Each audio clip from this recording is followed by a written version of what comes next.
Mimi unajua juzi tukifanya hiyo shughuli ya kusign documents pale, nilikuwa najua tukitoka pale kuna watu wataenda kusema kitu ambayo haiko ndani ya hiyo mkataba. Wataenda kusema ni hii na sio hiyo. Wengine ni hawa marafiki zetu waandishi wa habari.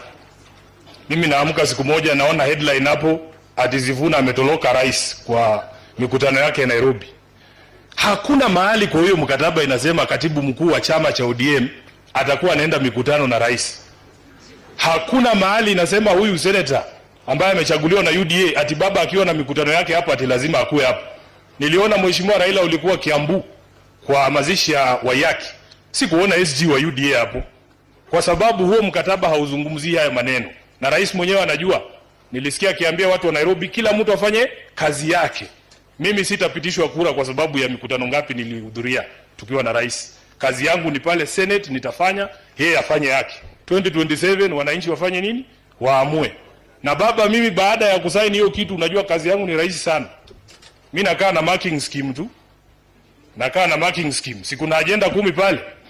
Iwapo Mkenya mwingine yoyote atachukuliwa na polisi ati abducted afichiwe mahali, chama cha UDA na kiongozi wake William Ruto watakuwa wamekeuka mkataba ambao tumeandikisha. Iwapo polisi wa Kenya hawatawajibika watoe fidia kwa familia za watu ambao walipoteza maisha yao kulingana na jinsi ambavyo huo mkataba unasema, Mheshimiwa William Ruto na chama chake cha UDA watakuwa wamekiuka mkataba wetu.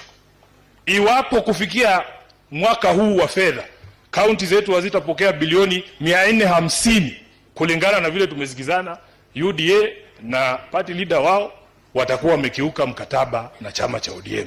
Hiyo ndo kazi yangu tu. Hakuna kazi nyingine. Tunataka wafuate vile tumesikizana.